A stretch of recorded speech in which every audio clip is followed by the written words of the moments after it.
Hello and welcome to Rulebreaker. Today we are going to teach you how to play Twilight Imperium 4th edition.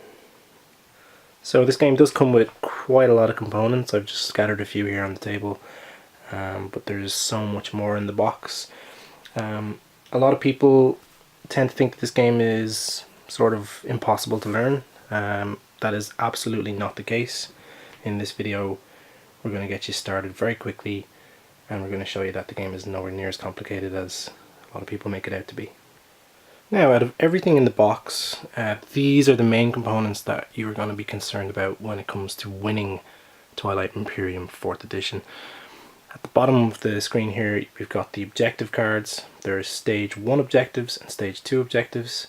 At the start of the game, there's going to be 2 of these guys face up and ready to be claimed, with 3 to be revealed later. And then eventually the stage 2 objectives are going to be revealed, and they give more points. 1 victory point is on all of these cards, and 2 victory points is on all of these. And what you're going to want to do is get from 0 points to 10 to win the game. How you do that is done in a lot of different ways. Scoring these objectives each round is key to that. You'll also get a couple or maybe 3 of these secret objectives throughout the game that you can score at the right time, and the first player to get to 10 is going to win the game immediately. Also, you're going to have to be very aware of Mecatol Rex. That's this system here. This is like the capital of the galaxy in the game, and it's really important for scoring many of the objectives and secret objectives in the game. The other absolutely crucial part of the game are the 8 strategy cards that are at the top of the screen here. They're going to dictate turn order, which will provide this speaker token to one of the players, which is really important, especially late game. And each of these 8 strategy cards has a massively influential ability that we're going to go through in a little bit of detail later on in the video. But for now, let's get you set up. So the first thing you're going to want to do is choose your alien race. As you can see from my entirely full table, there's a lot of them. There's 17, and each of them is quite different from the next. They all share a lot of similar things, but they all have very different special abilities. For your first game of Twilight Imperium, I would actually recommend you just pick one at random. That's probably the best way to go about it. Don't overthink your decision. Couple of little things about choosing your race for the first game. The necrovirus here, they're pretty complicated. They throw up a lot of edge case rule situations, so I would eliminate them from the first game and save them for later when you know the game a little bit better. Everybody else is more or less good. Not that many complexities to them. So pick one at random and run with it. Another little piece of advice, and I think this is the most valuable piece of information that I can give anybody who's thinking about playing this game, is choose your race before you play. Choose your race even the day before or the week before you organize your game, so everybody who's playing knows how their race works. There's nothing worse than starting a game of Twilight Imperium and not having a clue what your species does. You're going to have a tough time strategizing and getting to know what to do already in your first game, but not knowing what your race is good at. Even just a simple read over of their special abilities to get a general idea of what kind of gameplay they are, whether they're aggressive or technological, or focus on a lot of ground troops, or are really fast, or have big fleets. Even knowing one of those little pieces of information will help you a lot. So knowing that going in ahead of time is really valuable. Once you've chosen your race, you're going to need a lot of stuff. You're going to have your home system, which will have at least 1, sometimes up to 3 planets in it. The associated planet cards, your race sheet, which is where you're going to get a lot of your information on special abilities and troop stats. You're going to get your little flag tokens and your main tokens. You're also going to get a pile of technology cards and unit upgrade cards. And each race has their own set of usually two technologies that are unique to them. And then on this side of the table, you're going to see all the different troops available to each race. There's a whole load of them: destroyers, space docks, dreadnoughts, warsons, fighters, cruisers, flagship carriers, PDS, and ground troops, or infantry as they're actually called in 4th edition. That's something from 3rd edition I just said there. The colour of your units does not matter. You can pick whatever colour you want. I chose yellow for the Emirates because their tokens are kind of yellow, and this outline of all of their troops on their thing is yellow, but that's just a guide. The one last thing that you're going to need is this two-sided token mat, which you can put under your player mat when you're playing. So as you can see, it takes up quite a lot of space. So another little experienced player tip here is I would recommend that you don't keep your troops on the table. Try and maximize as much space as you can for cards, like the planet cards, which you're going to get a lot more of, and your universe is going to be out in the middle of the table. If you have any way of organizing your ships so that you're not searching through them and getting confused by them, like a little box, like something like maybe this little sort of chip tackle box thing, that I find that's really helpful too. If you don't have that, don't worry about it. It just makes things a little bit easier, especially for your first game. But just having them in a pile is also totally cool. Once you've got all your stuff, you're going to want to put 3 tokens on your tactics area of your token mat there. You're going to want to put 3 on your fleet section. If you notice, these tokens, they're double-sided. One side has a ship, the other has your faction's icon. Just to avoid confusion, it's a good idea to keep the fleet ones on the ship side so you don't like mix up which ones are where. And then in the strategy section at the bottom, you get 2. So that's your starting setup. It's the same for every faction. 3, 3, 2. You can just get all of that going. Nothing in trade goods, nothing in commodities, none of that stuff yet. You'll also notice that on the back of your race card down here, and this part down below the portrait, it'll tell you about your starting technology and your starting units. For the Emirates of Hakan, the starting technology is Sarween tools and anti-mass deflectors, which you just take them face up wherever you can see them. You're going to be getting more tech throughout the game most likely, and they all do very different things. We're not going to cover all of those in this video, but trust me, they're really important and you'll want them. Your starting units are going to go into your starting system, so let's take a look at that now. So we have here the Emirates of Hakan's starting system. Their starting units are a space dock, which you have to put on a planet. They've got 3, you can choose any one you want. It's generally a good idea to stick it down on the planet with the highest yellow number on it, which in this case is this one. They've got a cruiser. They have a couple of carriers. They have 2 fighters and 4 infantry, which start on planets 2. And that's how you get all your stuff together. Now you may notice that the system is on its own. That's because at the start of the game you're going to either be building your own galaxy or setting up a pre-made galaxy. To be honest, it doesn't really make that much of a difference how you do it. I mean, you find the randomness of building your own galaxy might be something for more experienced players. So for the sake of this explanation, we're just going to use the default galaxy, which I'll set up now. So when you've built up your board, you're going to have this ridiculously big playing area. It takes up pretty much the whole center of my table, with just about enough space for players to have their player mats on them. Key to this being Mecatol Rex is always in the middle, and players are always at specific points around the edge, depending on how many players you're playing with, and we recommend 6 players for the best experience. But the game is completely playable with 3, 4, 5 and 6. The 3-player game is quite different. The 4-player game is a little tense with alliances.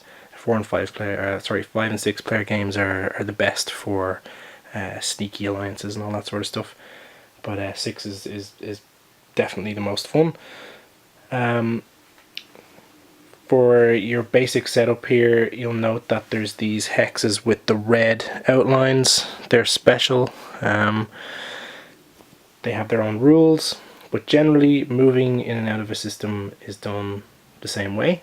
So before we actually go through anything to do with strategy cards or any of that status based stuff, let's just have a quick look at tactical actions, which is the real gameplay in Twilight Imperium. Okay, so tactical actions. The most important thing about moving and the rules about moving ships in Twilight Imperium is that you need to have one of these tokens in your tactics area. It can't be from fleet or from strategy. It has to be from tactics. And you're actually activating the system you're going to, not your ships, not the system you're coming from, the system you're going to. And when you've activated it, you can't move any ships out of it for the rest of the turn. That's something that's absolutely critical in understanding for your strategy in this game. So as the Hack-On player, what I'm going to do is I'm going to activate this system here. It's my action. Put my token down on it to show that that's where I'm going to. I've got one less in the tactics section now. And then you can choose what ships go there. Now, the number of ships can be any you have, any at all, as long as it's equal to or less than the number in your fleet supply here. So in my home, I look like I've got a lot more than 3, but there's actually something about these ships that you need to know that's also crucial for moving around, and that's capacity. So the carrier, which is this guy here, if we look down at the bottom at this section of your player mat here, the carrier has stats for cost, combat, move, and capacity. It starts with a capacity of 4. That means that this carrier can have 4 smaller ships or infantry on it at any one time. So in the case of your starting units, you've got a carrier, another carrier, and a cruiser. That's your 3. Everything else, these fighters, which count as small ships, belong to this carrier, and your units, while they're on planets, they can also be carried by carriers. Meaning that even though you've got a lot more than 3 pieces of plastic here, your fleet supply is completely cool. You're able to move all of these if you want. In the case of this move, I don't need to move everything. I probably want to keep some defense in my home system. So all I'm going to do is I'm going to move one carrier, my cruiser, a couple of these ground units to take these planets, and maybe a fighter just in case. That's all allowed with the 1 token, and all those ships together are a new fleet. That's legally possible with the fleet limit of 3. And once you get there, you drop your units down on the planets and you get these planets as part of your own little empire. So in this case, Raron and Kusinen become my planets. There's a deck of planets that come with the game, each one that's seen on the board. In the case of the ones I've taken, I've got them ready here, Raron and Kusinen. I would get those into my player area to go up here with my home ones. So why do you want these? Why are you getting planets? What's that all about? So if you have a look at the cards here, each planet has 2 numbers. There's a yellow number and a green number, and they're 2 different types of resource. The yellow ones are called resources and the blue ones are called influence. Now, aside from objectives, which are what you need to do to win the game, requiring you to spend some of these are also what you're going to be using for things like building new ships, influencing laws, taking over control of Mecatol Rex for the first time, lots of different things. So basically these 2 little numbers, the resources and the influence, are how you progress and get stronger, and also how you get points in the game. So getting planets is absolutely crucial to winning the game. So you're going to want to do that as much as possible, especially early on in the game while all the planets are empty and free to be taken. Now if I want to go to another system on my next turn, I can totally do that as well. Say for example I wanted to go to this one here next to me again and try and claim these planets. Again, like before, I would use one of these tokens from tactics. I put it down here, but now I can't use the ships in this system. They've already been activated. They're doing this right now, so I can only use other ships in other systems. At the moment, that's just here. So in this case, again, I'd do something similar. I'd take my carrier, fly it in. I'd carry these two guys with me, stick them down on the planets, and take those cards. Now you may also notice that I've left these planets unoccupied. In your home system, it's clear that you own those, and that's absolutely not in dispute. But if I later on decided to fly these guys off to here and take them away and leave these planets vacant, the way that you mark these is with your little flag tokens, the ones that I showed you earlier. So for the Hakan, it's these little ones here, this sort of rectangular shape, and you leave these down on those planets just to show that they're yours. So that's the basics of moving around your ships with a tactical action.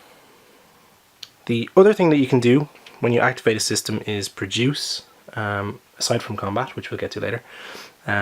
So if I, for example, wanted to activate this system and produce some ships, I can do it because I've got a space dock here. Space docks have capacity just like carriers do. They allow you to have a few fighters hanging around to defend them. So in this case, I'm able to use my cards that I've acquired and the yellow values on them to build new ships. And the ship costs are all shown on the player mat. So flagship costs 8, Warsun you can't build right now till you develop the technology, dreadnoughts cost 4, carriers cost 3, and so on, depending on the unit type. The way you build those units then is you choose the ones you want, you pay for them with resources, and then you just stick them in to the system that you built them. So if I spent 4 resources, I'd put a dreadnought down. If I spent 2 resources, I would put down a destroyer, for example. Or 2 destroyers really for 2, because they only cost 1 each. Remembering to keep your fleet limit in mind, as you can't go above that even when building. And another rule, and the last one you're going to need to know about shipbuilding hopefully, is that you can only build a certain number of ships based on where your space dock is. This space dock can build 4 units, and that's because it's the resource value on the planet plus 2 for the space dock, making 4. So if I wanted to, I could build 4 ships here. I'd need a fleet supply of 4, or I could build a lot of fighters that hang around a carrier, whatever it is, but I can't build more than 4 units at once. One area of ship production that people tend to kind of get confused about is the fighters and infantry. So if you have a look at the player mat here, you'll see that infantry cost 1 and has 2 little flag icons, and fighters cost 1, has 2 little fighter icons. That means that you actually get 2 units for 1 cost. And where the confusion comes in here is that people think that this is only 1 towards their production. So when I spoke about this space dock being able to do 4, that doesn't mean you can do 8 fighters. It means you can do 4 fighters for the cost of 2. Even though you're only spending 2, you're putting down 4 pieces of plastic, 4 units, and that's what that restriction is. That's a commonly forgotten rule that you should try and get into your head as early as possible. It can really break the game if you're overproducing units, and it totally throws off the balance completely. So try not to do that. Try and remember that one. So fighters, although 2 cost 1, they each take up a unit of production when you're building ships. It's really important. Last little note about planets when you're taking them is that when you get them, you get them exhausted. You can't use them right away. You can only use them in the next round, which is when they'll refresh. So even though you're going to be able to conquer planets early, start of the game most likely, you probably won't be able to use much stuff until the second round. So don't get excited about the first round, massive fleets. It's not going to happen. You're going to need to slowly build up your stuff. So we talked about taking turns, tactical actions, but how do you actually determine when it's your turn? How do you know that is? So that's all determined by strategy cards. So let's take a look at choosing strategy cards. So at the start of every round there's a thing called strategy phase. So you've got these 8 strategy cards that all have different special unique abilities and a number from 1 to 8 on them. Starting with the player who has the speaker token, which at the start of the game is just randomly assigned. You can choose any way you want to organize that. Players will choose one of these abilities. Now each player must choose one. And anything that's not chosen will get a trade good on it for the next round to make it more enticing to pick in the future. So in a 6-player game, 2 of them are not going to get chosen, 2 of them are going to get trade goods. Trade goods are like wild resources. They're either resources or influence, depending on how you want to use them. So they're pretty cool, they're useful. So the key to picking a strategy card is the lower your number, the sooner you're going to go at the start of the game. So if you choose number 1, you're going to go first in the tactical phase, which is the main chunk of the game. Like I just showed you, moving ships around, all that sort of stuff, that main area of the game. So if you really want to do something before anybody else, you want to take number 1. If you're not too bothered about going before other players, some of these later ones are particularly strong in certain types of parts of the game. Like number 8 here is all about scoring victory points. Number 7 is a really strong way of getting technology. Number 6 is a way of moving ships that have already moved, and so on. We're not going to worry too much about the details of the strategy cards here because I think it might be just a little overwhelming while you're learning. But we'll go over them in a different video maybe, so you can understand them in a lot of detail. Just remember, low numbers are earlier in the turn order, higher numbers later. And each player needs to pick one. In the case of a 3-player or a 4-player game, players are going to pick 2 of these. So in a 4-player game there won't be any trade goods going down and everything's going to be picked. But in the other player counts there will be stuff going down on them. And it's also worth noting that that's not a decision to be taken lightly. Each of these is really important. But if a player chooses, say, technology, it doesn't mean that you can't do technology. It just means that you're going to be doing the secondary version of it.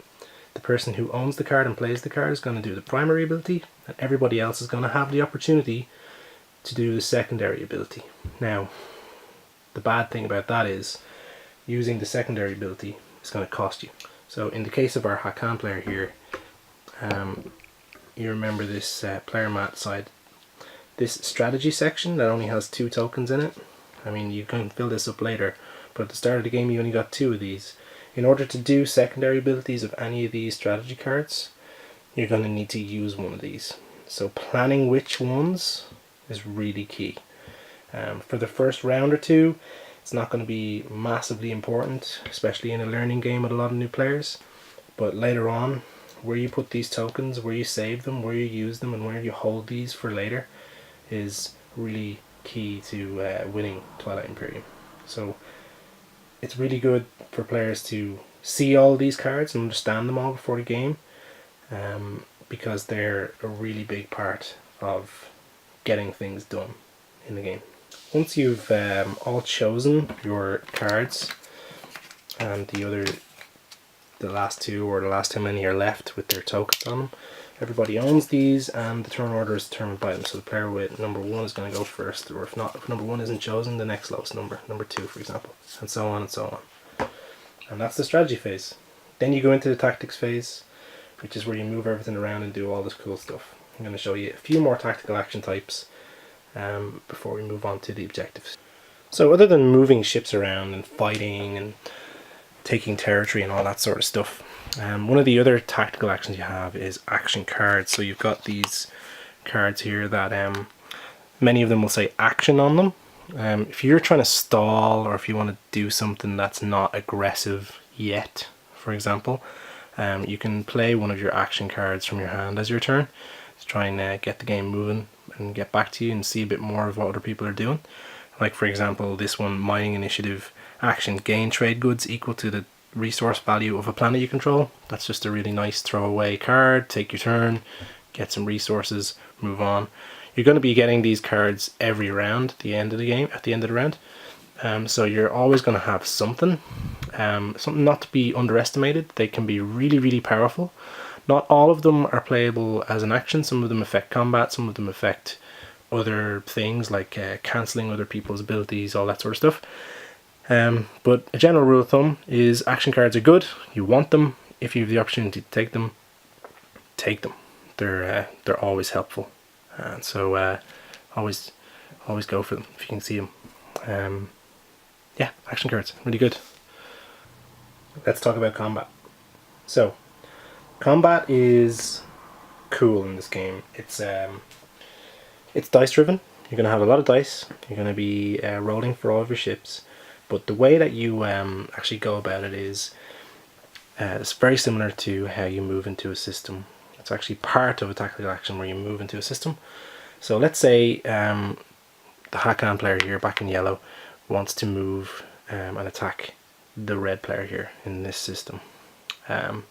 They can do this by, once again, taking one of the tokens from their tactical pool on their board, sticking it down in the system, and moving in the ships they wish to attack with. Now, if you're moving ships into a system, let's just put this guy here beforehand for the demo.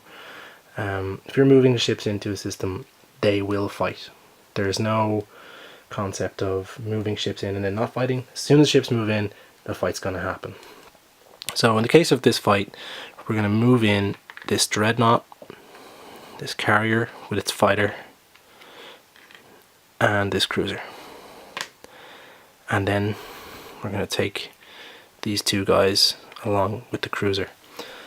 It's time to fight, and that's done with a load of dice. So fighting in Twilight Imperium is done with 10-sided dice. These guys here, they're kind of cool looking. There's two types of combat. There's space combat and there is ground combat. Space combat always happens first, and ground combat only happens if the attacking player wins space combat and decides to invade the planets belonging to the defender. Each ship has a value on the player mat that says combat. So like, for example, the fighter here is a 9. The carrier is also a 9. That means you need to roll that particular number or higher to hit, and then hits are chosen by the defending player. So in this example, let's say the Hakan player has moved in and they decide to attack. The defending player has a very special situation here where they've got a destroyer and the attacking player has some fighters. So this is what's known as anti-fighter barrage. So if you look at combat, space combat on this player mat, you'll see that anti-fighter barrage is there first. It's a bit of a special thing. Just destroyers can do it. They're the only ship that can do it. The reason why I'm using it as an example here is because it's mentioned on the player mat. All it simply means is, if you look at the destroyer section of the playmat, it says anti-fighter barrage 9x2. So what that means is destroyers each roll 2 dice, and for each 9 or higher they get, they hit a fighter, specifically a fighter. So the defending player rolls. He's got a 10. Zeros on 10-sided dice in this game are a 10 and a 4, which is a miss and a hit. So in this case, the anti-fighter barrage from the destroyer has blown up the Hakan's single fighter that was hanging around with the carrier. So that's gone. It's removed from the fight altogether. Now if the destroyer had rolled 2 hits, like a 9 and a 10, it wouldn't carry the hits over to like the cruiser or the carrier or anything like that. It can only hit fighters with that. So even if there were 2 hits, there was only 1 fighter to kill, and that was just the way it was. The fighter was going to die.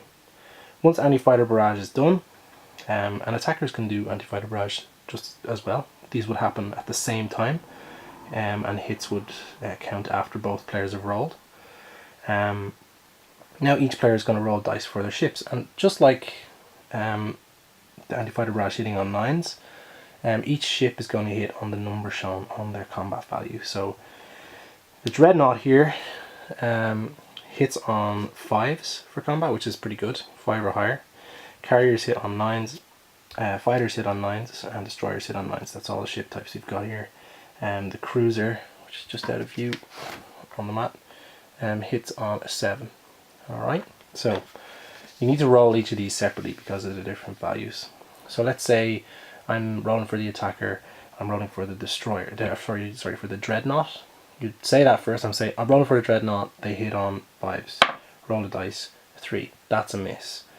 I'm rolling for my cruiser, which hits on 7. Roll again, another 3. That's another miss. Rolling for the carrier, which hits on a 9, a 6. That's a miss. Let's say the carrier hits with a 10. Okay, that's one hit. The other player is going to choose one of their ships to take that hit at the end of this round of combat. It doesn't happen right away, because they'll also get to roll all of their dice. So what we like to do in our game is we like to keep hits face up on the side of the board where the person who's made that hit is, so we can keep track of them all. The defending player then rolls, so like for a destroyer hitting on a 9, rolls, gets a 4. Carrier hitting on a 9, rolls, gets a 1, also a miss. 2 fighters, you can roll them at the same time, 9s. In fact, you could probably have rolled all of these at the same time because they all hit on 9s, but anyway, that's neither here nor there, it's all the same thing. They roll, both misses. These ships are all pretty weak in combat, so this can happen for multiple rounds. Let's just say all of those misses, so the Hakan player doesn't take any damage, but the Hakan took 1 hit against the red player. So the red player has to choose who's going to take a hit. So they're not going to take the carrier, because if the carrier blows up, the fighters are no longer able to exist on their own. They would be destroyed as well.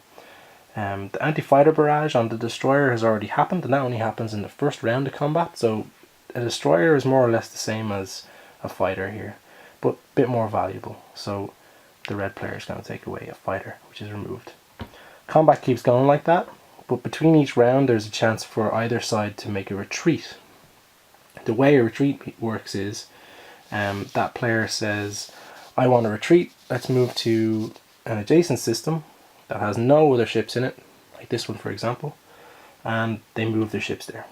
Now on the way,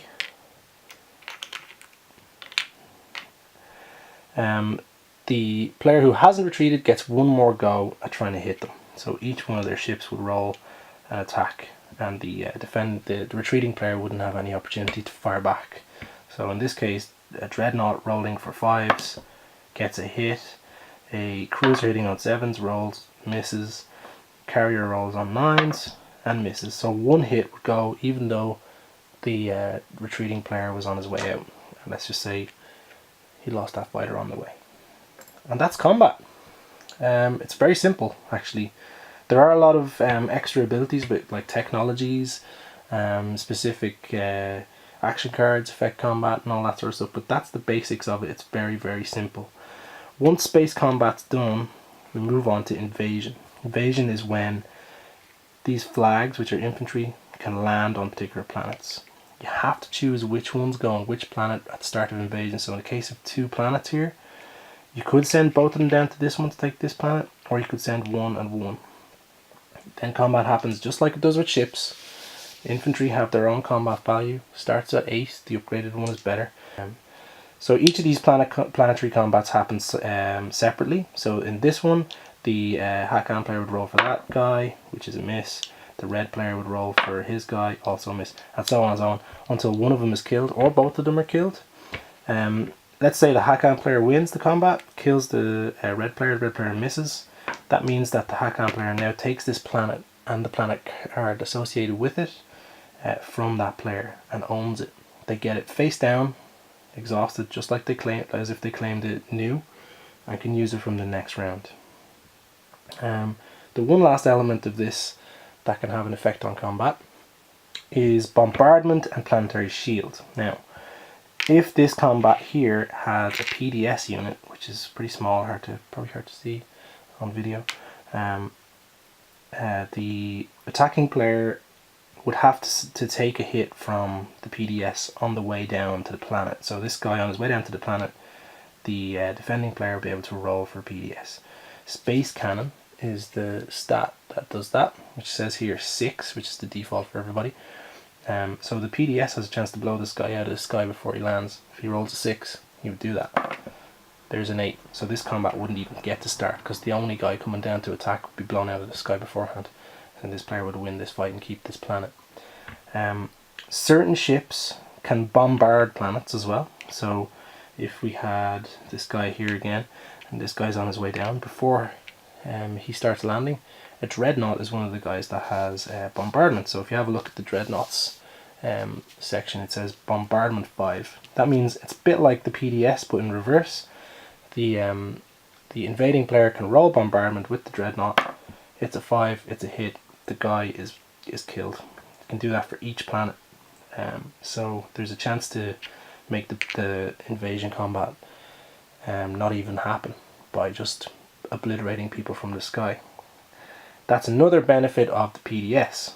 They prevent bombardment. So PDS are really valuable for that, to give you a chance not only to shoot the enemy out of the sky on the way down, but also the other attacking player can't use bombardment. Now I know that's probably a lot to take in, but just remember, it's all about the die rolls. Space combat first, hitting on the number on the combat value. Once space combat's done, if the attacking player wins, it becomes an invasion combat. If the attacker has bombardment, they can bombard planets.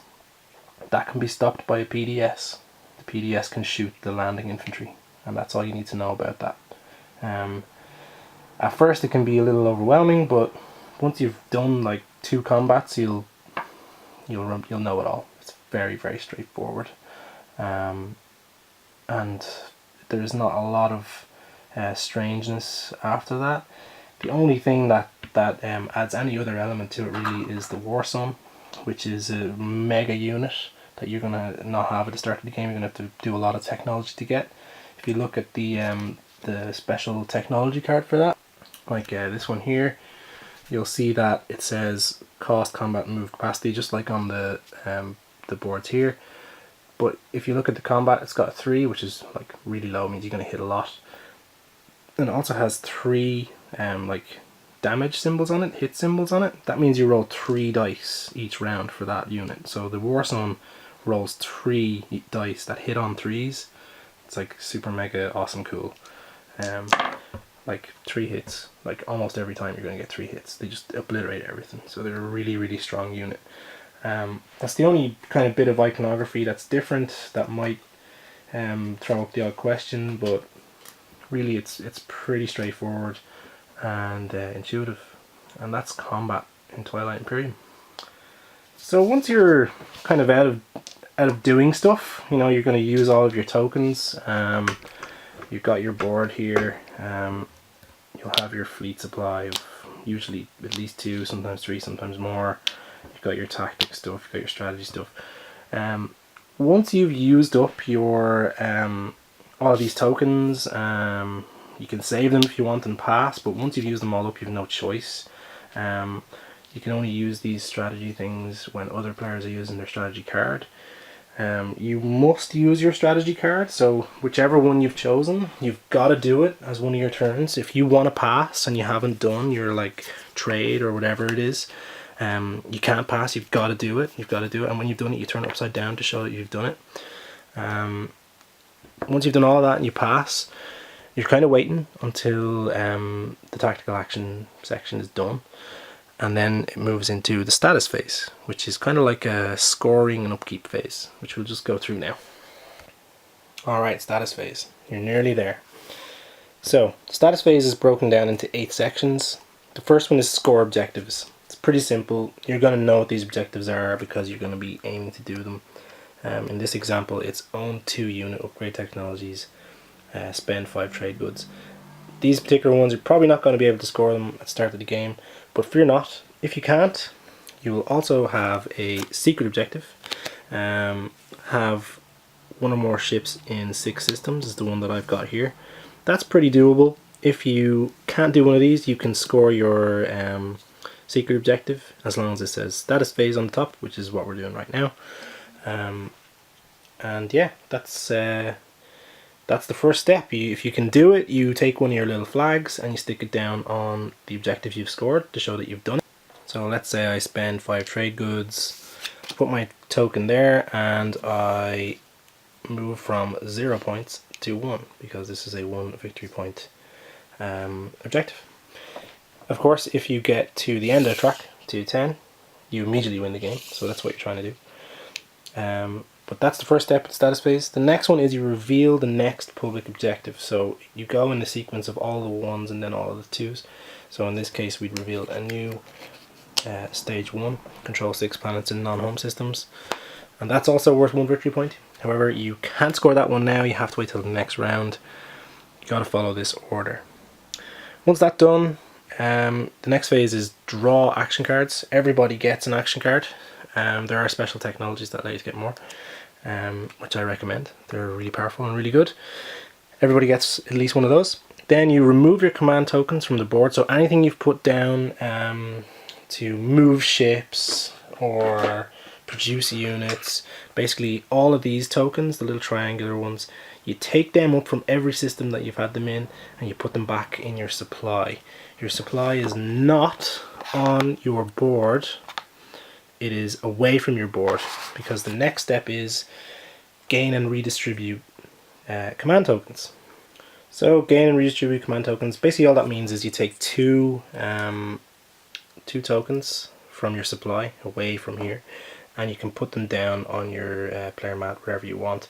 You can stick them in fleet supply if you want, or you can stick them in tactical or strategy. You could also have the opportunity to move any existing ones from the previous round around, so you could like take one from fleet, move it down to tactical. Just be aware that if you do remove tokens from fleet and you've got a fleet higher than it, you got to destroy some of the ships in the fleet to make them match the limit of 2. So if you've got a fleet of 3, you'd have to destroy a ship to meet that. By the way, all this status phase stuff is on here. It's in this right sequence. The next thing is ready cards. That's take all of your like planet cards, that sort of stuff, like here.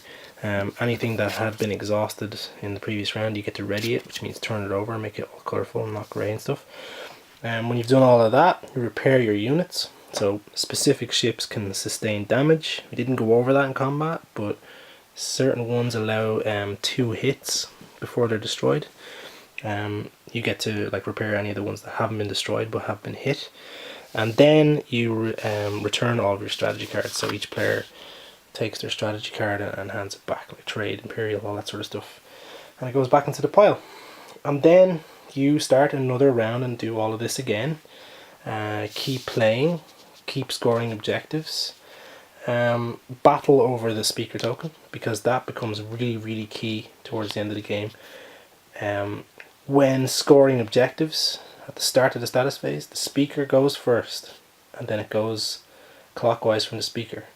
So towards the end of the game, when players are on 7, 8, 9 victory points, the person with the speaker token is going to have the chance to score their victory points at the status phase first, which can mean the difference between victory and defeat. So bear that in mind, okay? Keep that really close to your heart when you're starting to play, and tell the other people who are playing with you about that, because it's only fair. And lastly, the last thing you need to know when playing Twilight Imperium is that there is another part that's not on this mat here, which is that you can do the political phase, known as the agenda phase. Now this doesn't happen at the very start of the game. It only happens when a player has taken control of Mecatol Rex, which, unlike other planets where you just drop dudes on it, is slightly different. So let's just have a quick look at that. So there she is, Mecatol Rex, the capital planet system of the galaxy. You note that there is this weird 6 token sitting here on it, and Mecatol Rex has really good stats. It's got a 1 yellow and 6 blue, which is really good. In order to actually control Mecatol Rex itself, you're going to need to fly in with any ship at all, as long as you've got ground units with you. And in order to claim the planet and its card, you're going to need to land troops down on it just like normal. Even one will do, from any ship, so like a carrier or whatever. But you're also going to need to spend 6 influence. So to gain the card, to gain the planet, you're going to need to spend 6 influence. So like for example, you're going to need a whole bunch of cards here. So all of the blue values on these cards, 1, 2, 1 and 2, 6. Spend all of that.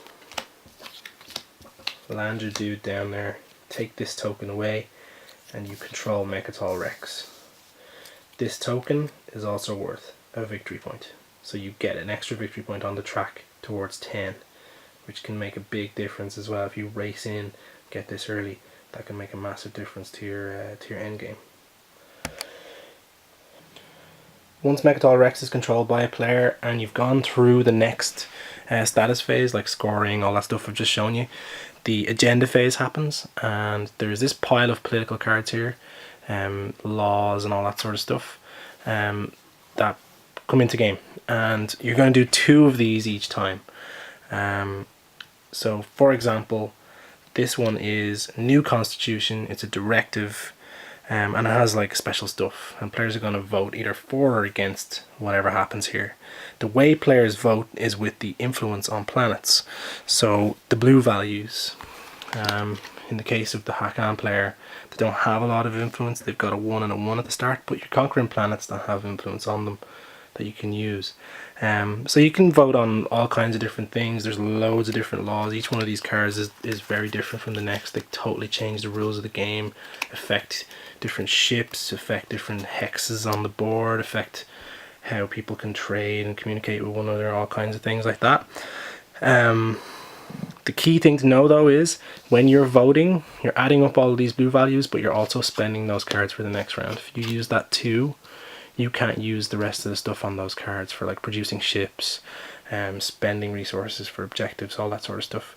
So you're committing those planets to the agenda and not the rest of the game when that happens. So when the first one is complete, it gets discarded or kept depending on if it's given to a player. All the cards are different, and then you do a second one, and then when the second one happens and that's resolved, you move back around to the strategy phase and you start the cycle again. I think that's all you need to know to get started with Twilight Imperium. There are a lot of rules that I didn't cover here because there's quite a lot of detail in them. We're going to follow up with another video specifically on the strategy cards.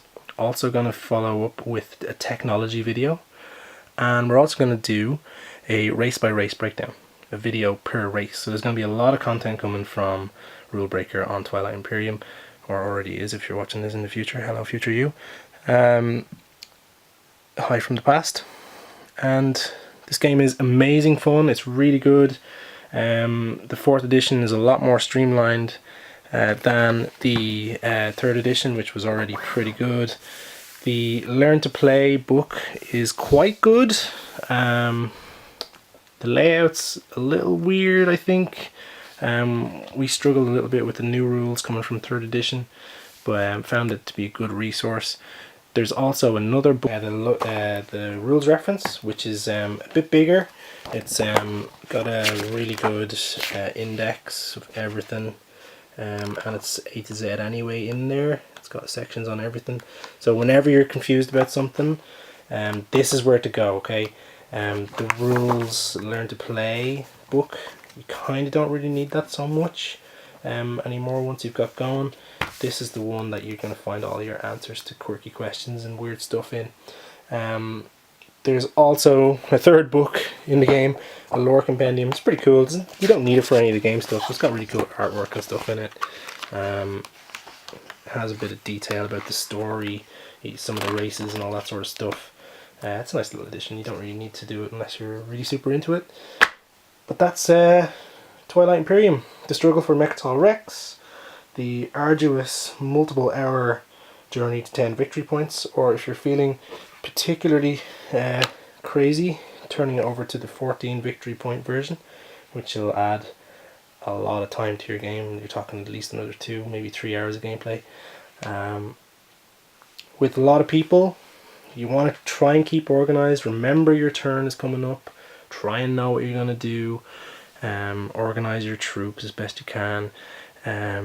Be aware of, you know, what technology you want next. All of that stuff.